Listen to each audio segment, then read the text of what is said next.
Bonjour chers amis, bonjour chers frères et sœurs. Nous avons un grand Dieu qui conduit toutes choses parfaitement. À l'origine, ça devait être Francesco qui devait présider, mais il a repris son travail, donc il bosse aujourd'hui. C'est Miguel qui l'a remplacé. Miguel ne savait pas du tout de quoi j'avais parlé. Il a choisi des chants, il a choisi une introduction, et vous allez voir un petit peu pourquoi je dis que nous avons un grand Dieu qui conduit toutes choses parfaitement. Oui, c'est aujourd'hui le dernier dimanche, avant la période estivale, où nous allons, pendant une partie des semaines qui viennent, pouvoir nous reposer, souffler un peu, nous oxygéner, et pourquoi pas nous évader aussi un peu, les restrictions dues à la crise sanitaire étant en partie levées. Nous allons essayer chacune de profiter un maximum de ces jours de congé bien mérités, mais cependant déjà certaines voix s'élèvent pour nous mettre en garde contre les risques d'une nouvelle vague, d'un nouveau variant, de ce fichu Covid qui risquerait d'arriver à la rentrée. Alors que seront les semaines et les mois à venir pour chacun d'entre nous, pour notre Église, pour notre pays? Nul ne peut bien sûr le savoir, mis à part notre Dieu, notre Créateur, qui connaît toutes choses de toute éternité. Mais j'aimerais ce matin tirer quelques enseignements d'une promesse qui sans aucun doute saura nous porter, nous encourager, nous accompagner dans les jours, les semaines et les mois qui viennent. Il s'agit d'une partie d'un verset qui constitue une promesse divine qui se trouve dans le chapitre 13 de l'Épître aux Hébreux.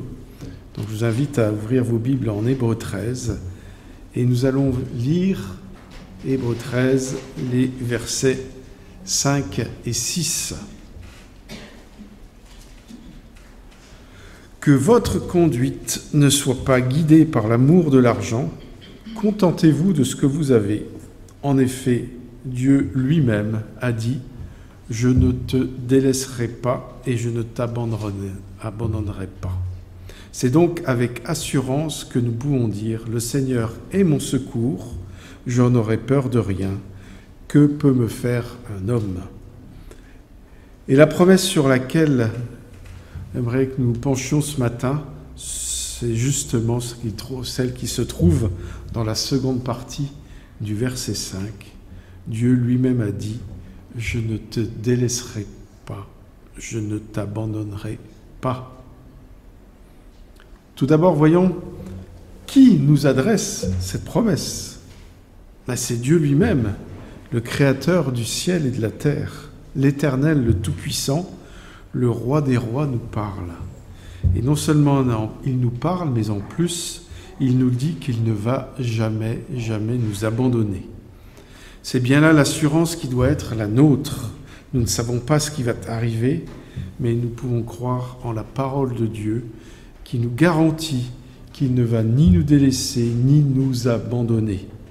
Si nous ne savons pas, lui sait toutes choses, chaque détail de nos vies, il les connaît. Nous pouvons certes avoir des appuis humains, amis, famille, frères et sœurs de l'Église, même collègues de travail, mais il y aura des circonstances où nous ne pourrons pas compter sur eux. Parce qu'ils se montreront peut-être infidèles, tels les faux amis de Job, ou parce qu'il leur sera impossible de nous aider malgré toute leur bonne volonté.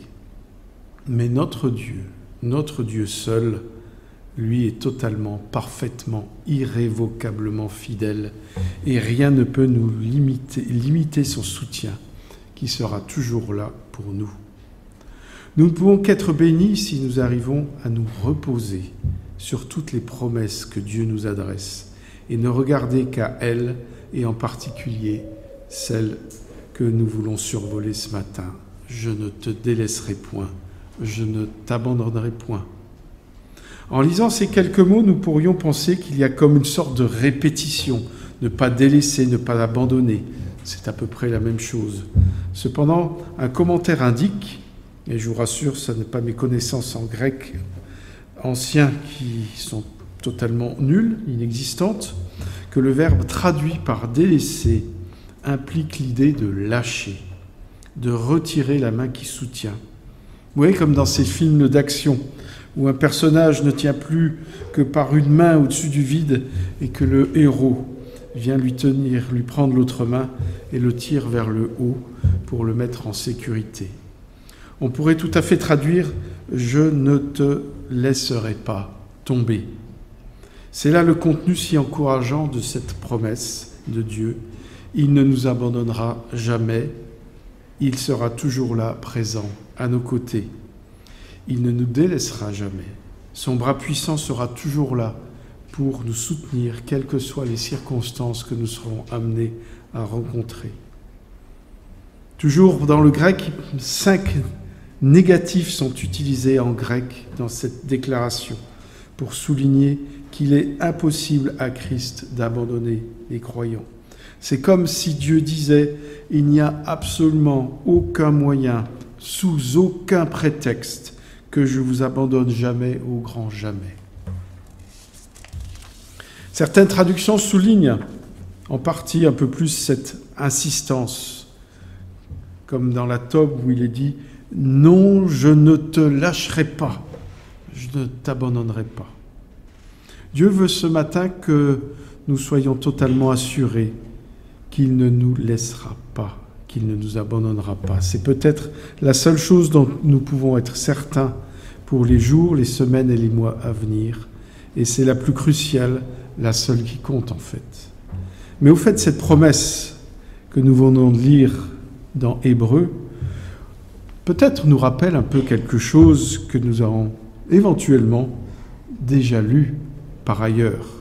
Car en effet, cette promesse se trouve déjà dans différents passages de l'Ancien Testament. Et nous allons rapidement nous remémorer. Alors, qui pourrait éventuellement dire à qui cette promesse, formulée dans des mots peut-être un peu différents, a été dite? Absolument, un bon point. Elle a été faite en effet à Jacob, alors qu'il se dirigeait vers la maison de Laban, et les 2 fois cette année de travail acharné afin de pouvoir partir avec son épouse Rachel. Je lis dans Genèse 28, 15, « Voici, je suis moi-même avec toi, je te garderai partout où tu iras, je te ramènerai dans ce territoire, car je ne t'abandonnerai pas avant d'avoir accompli ce que je te dis. » Seconde personne. Non. Moïse, quelque temps avant sa mort, pour lui garantir que le peuple serait protégé après son départ. Et Dieu a demandé que cette promesse soit communiquée aussi, en effet, à Josué. Fortifiez-vous et prenez courage, soyez sans crainte, sans effroi devant eux, car l'Éternel ton Dieu marche lui-même avec toi, il ne te délaissera pas, il ne t'abandonnera pas. Et encore, comme a dit Bruno, il a été renouvelé à Josué, alors qu'il se préparait à mener le peuple dans le pays promis. Nous lisons dans Josué 1,5. Nul ne tiendra devant toi tous les jours de ta vie. Je suis avec toi comme je l'ai été avec Moïse. Je ne te délaisserai pas, je ne t'abandonnerai pas. Elle a été de nouveau faite encore à Salomon, alors qu'il se préparait à monter sur le trône d'Israël et à construire la maison de Dieu, le premier temple. Nous lisons dans 1 Chronique 28, 20, David dit à son fils Salomon, « Fortifie-toi, prends courage et agis, sois sans crainte et ne t'épouvante pas, car l'Éternel Dieu, mon Dieu, sera avec toi.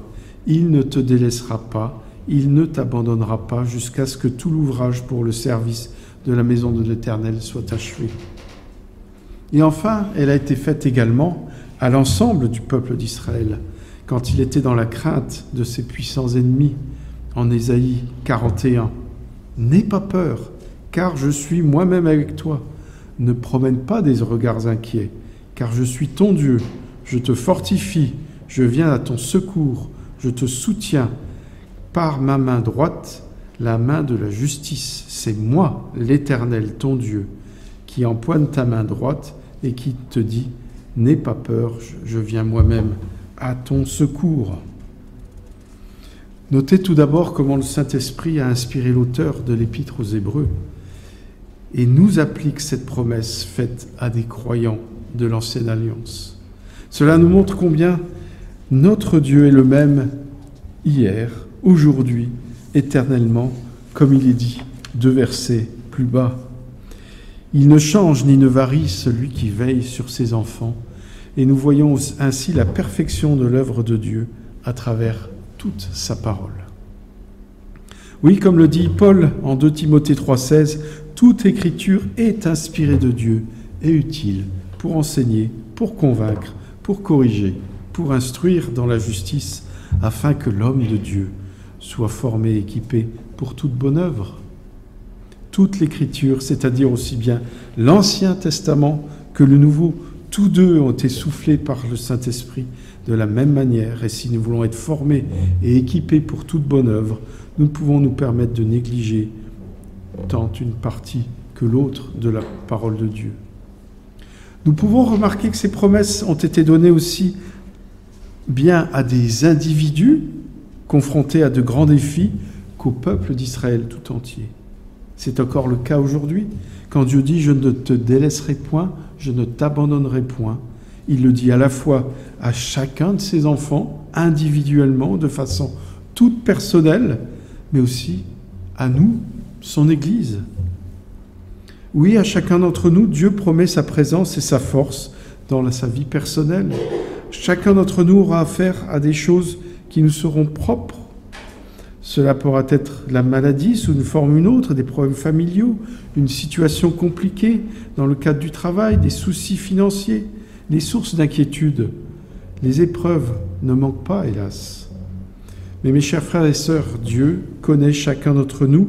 Il connaît nos épreuves, nos espérances aussi, même si nous n'avons jamais parlé à personne. Il sait comment nous aider, comment nous sortir des situations que nous rencontrerons, comment nous aider à conduire notre vie afin qu'elle soit toute à sa gloire. Et chacun d'entre nous ce matin doit s'approprier cette promesse de façon personnelle, en mettant son prénom devant elle. Pourrions dire, Dieu lui-même a dit, je ne te délaisserai pas, je ne t'abandonnerai pas.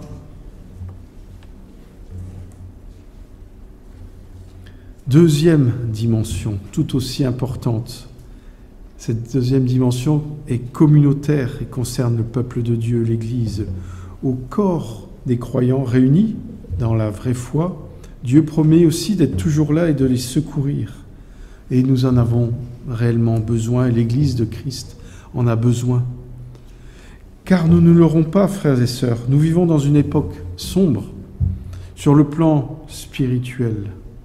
Regardez la décadence morale, le rejet de Dieu et des valeurs chrétiennes, les lois qui se mettent en place pour restreindre nos libertés de culte et de partage de la foi. Mais tristement, dans le même temps, beaucoup d'églises renient l'autorité des Écritures et ne sont plus que des clubs sociaux ou encore des lieux où les commandements de Dieu sont bafoués au prétexte de l'évolution de la société. Oui, encore des lieux, comme je disais, où les commandements de Dieu sont bafoués au prétexte de l'évolution des mœurs auxquelles l'Église devrait s'adapter. Ou encore des centres de diffusion de toutes les doctrines d'erreur les plus pernicieuses et les plus anti-bibliques. Regardez les ravages que font à travers le monde, et particulièrement en Afrique, en Amérique du Sud, les faux enseignements du faux évangile de prospérité, qui séduit et entraîne des foules vers des croyances qui sont tout sauf bibliques, qui sont répandues par les soi-disant serviteurs de Dieu, tels que Bénigne, Joel Osteen ou encore Joyce Meyer. Heureusement, chers frères et sœurs, il existe encore des églises qui demeurent enracinées dans la parole, qui ne se soucient pas de la vie du monde et reste attaché, à la fois confié au Saint une fois pour toutes. Mais sous certains cieux, malheureusement et tristement, elles sont loin d'être majoritaires, même si, grâce à l'appropriation de l'évangile de Christ, de nouvelles églises fidèles à l'enseignement de la saine doctrine voient le jour chaque mois. Comme nous le constatons tant dans ce monde que dans l'Église, lorsque nous regardons la situation qui nous entoure, d'un point de vue humain, les sujets d'inquiétude et même de découragement peuvent être nombreux et variés. Mais là encore, notre Dieu s'adresse à nous et nous dit « Je ne te délaisserai point et je ne t'abandonnerai pas ». Dieu promet à ceux qui gardent sa parole de ne pas les laisser, de les protéger contre les assauts de l'ennemi. Le Seigneur nous encourage. À notre Église qui se présente devant lui ce matin, il nous demande juste de rester fidèles, de garder toute confiance. Cette promesse que Dieu nous fait est donc une précieuse source d'encouragement. Elle l'est parce qu'elle nous garantit un secours constant, en toutes circonstances, pour tous nos besoins, un secours fondé sur la fidélité de Dieu et son amour. Mais en plus de l'encouragement, elle doit être aussi pour nous une source de contentement. Car si nous revenons au début du verset 5, nous lisons « Ne vous livrez pas à l'amour de l'argent, contentez-vous de ce que vous avez ». Et l'auteur en donne la raison avec cette conjonction « car ». Et notez l'importance de cette conjonction, car Dieu dit lui-même, je ne te délaisserai point, je ne t'abandonnerai point. Vous savez que malheureusement, il y a chez l'homme un désir profond de posséder, d'avoir une réussite visible. Mais ce désir d'avoir toujours plus suit une courbe exponentielle, alors que souvent la satisfaction suit le tracé inverse. Salomon ne connaissait pas Jeff Bezos, Elon Musk ou Bernard Arnault. Et pourtant, il a prophétisé sur eux et bien d'autres sportifs, acteurs et maintenant influenceurs aux revenus souvent indécents. Quand il a dit « Qui aime l'argent n'en aura jamais assez, et qui se complaît dans l'abondance ne sera jamais satisfait de ses revenus », dit-il en Ecclésiaste 5.10. Je tiens cependant quand même à souligner qu'il n'y a pas de mal à avoir de l'argent et nous pouvons remercier le Seigneur pour tous ces enfants qui ont de bonnes situations et qui peuvent ainsi soutenir leur église locale, les missions, les missionnaires, voire même la maison de la Bible. Il n'y a pas de mal à gagner bien sa vie par le travail, mais soupirer après l'argent, en désirer toujours plus et se confier en lui est un péché d'idolâtrie. Vous savez, la cupidité se manifeste sous des aspects bien différents. On peut aimer l'argent et être pauvre, ou posséder des louis d'or juste pour le plaisir de les compter et les recompter, comme dans un fameux film, La folie des grandeurs, où on voit un don salustre compter et recompter ses pièces chaque matin à son réveil. Mais la plupart des gens désirent de l'argent afin de pouvoir acheter les biens qu'ils convoitent.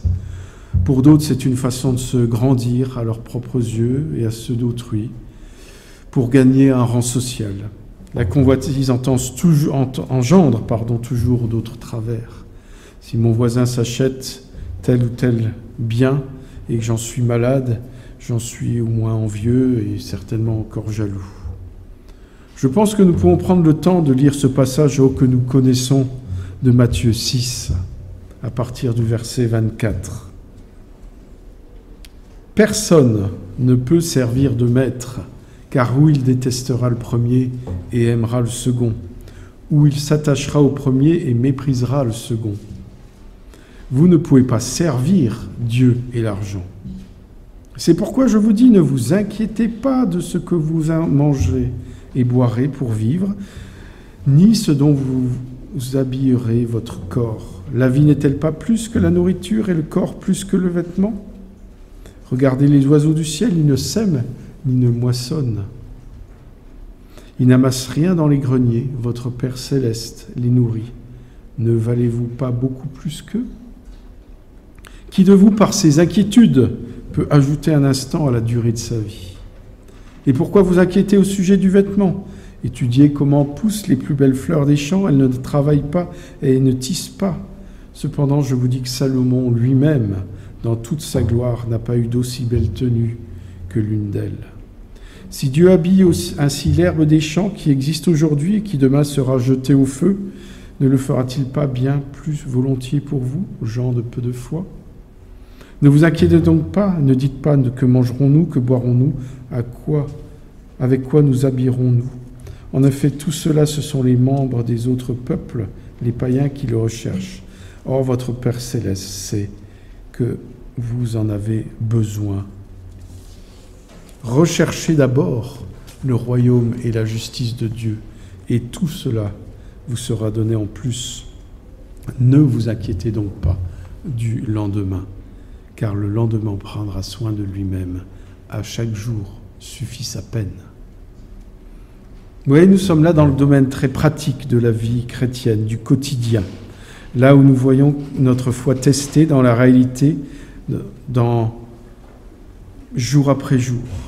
Il est très facile de se confier dans nos possessions, quelles qu'elles soient, plutôt qu'en Dieu. Facile d'en tirer un sentiment de sécurité, mais ce sentiment est parfois trompeur.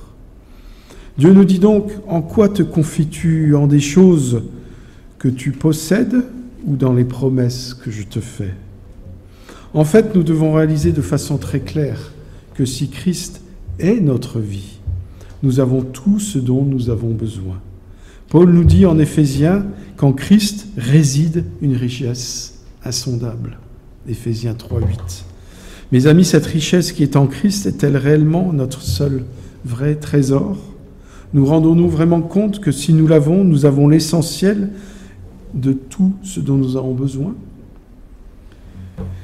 Certes, je suis convaincu qu'il nous faut sans doute apprendre ce que les puritains du XVIIe siècle appelaient l'art du contentement chrétien. Bénis sont ceux qui le maîtrisent, car en réalité, je cite Thomas Watson, auteur justement de cette époque, ce ne sont pas tant nos troubles qui nous troublent, mais le mécontentement. Ce n'est pas l'eau autour du navire qui le fait sombrer, mais celle qui s'y introduit par une voie d'eau. Ce n'est pas non plus l'affliction extérieure qui attriste la vie des chrétiens, car un esprit contenté vogue au-dessus de telles eaux. Mais si une voie de mécontentement s'ouvre, et si ce dernier s'infiltre dans le cœur, alors les tourments s'installent et font sombrer le tout. Imitez donc les anciens marins et pompez l'eau de ce mécontentement pour la rejeter au dehors. Vous arrêterez ainsi l'hémorragie spirituelle de votre âme et en plus, aucun trouble ne viendra vous blesser. Je vous relis cette citation. Ce ne sont pas tant vos troubles qui nous troublent, mais le mécontentement. Ce n'est pas l'eau autour du navire qui le fait sombrer, mais celle qui s'y introduit par une voie d'eau. Ce n'est pas non plus l'affliction extérieure qui attriste la vie du chrétien, car un esprit contenté vogue au-dessus de telles eaux. Mais si une voie de mécontentement s'ouvre et si ce dernier s'infiltre dans le cœur, alors les tourments s'installent et font sombrer le tout. Imitez donc les anciens marins et pompez l'eau de ce mécontentement pour la rejeter au dehors. Vous arrêterez ainsi l'hémorragie spirituelle de votre âme et plus aucun trouble ne viendra vous blesser. Comme le dit le commentaire de Matthew Henry, celui qui s'agrippe à son argent a toujours peur de le perdre. Il n'est jamais en paix, jamais pleinement heureux. Il ne se contente pas de ce qu'il a et recherche à amasser davantage. Ne soyons pas ainsi et apprenons le contentement. C'est une grande source de gain que la piété. Si l'on se contente de ce qu'on a, car nous n'avons rien apporté dans le monde, comme aussi nous n'en pouvons rien emporter. Si donc nous avons la nourriture et le vêtement, cela nous suffira, nous dit Philippiens. Comprenez-moi bien, il n'est ici à aucun moment question de rechercher à nous rendre insensibles à la douleurs, aux inquiétudes légitimes que nous pouvons avoir. Encore une fois, Dieu les connaît et souhaite nous entourer de son amour dans les temps difficiles. Mais nous ne pourrons pas faire face à nos défis quand nous confions en nous, mais uniquement en Dieu qui nous dit, je le répète, je ne te délaisserai pas, je ne t'abandonnerai pas. Puissions-nous être comme l'apôtre Paul qui disait, car j'ai appris à être content dans l'état où je me trouve, je sais vivre dans la pauvreté, je sais vivre dans l'abondance. Partout et en toutes circonstances, j'ai appris à être rassasié et à avoir faim, à être dans l'abondance et à être dans le besoin. Oui, chers frères et sœurs, nous pouvons tout par Christ, qui va nous accorder la force nécessaire chaque jour de notre vie. Regardons à la main de Dieu, qui va nous soutenir. Regardons à la main de Dieu, qui va pourvoir, selon la richesse de sa grâce. Et surtout, ne nous inquiétons pas du lendemain, car Dieu s'occupe de nous jour après jour. Il sait, il connaît, peu toutes choses de plus. Pensons à ce que nous avons lu il y a quelques minutes dans ce passage de Matthieu. Qui de vous, par ses inquiétudes, peut ajouter un instant à la durée de sa vie? Enfin, pour terminer, j'aimerais revenir sur la leçon de courage que la promesse de Dieu nous donne. Se trouve à la fin de ce verset que nous avons médité, au verset 6. C'est donc avec assurance que nous pouvons dire « Le Seigneur est mon aide, je ne craindrai rien. Que peut me faire un homme ?» Ce passage est une reprise du psaume 118,6. Il fait penser et me rappelle mon grand-père qui fut colporteur biblique et qui vivait pleinement cette promesse biblique que l'on retrouve encore ailleurs. Alors qu'encore s'il s'arrêtait dans chaque maison pour proposer la Bible, il s'est parfois retrouvé dans des situations délicates et tendues.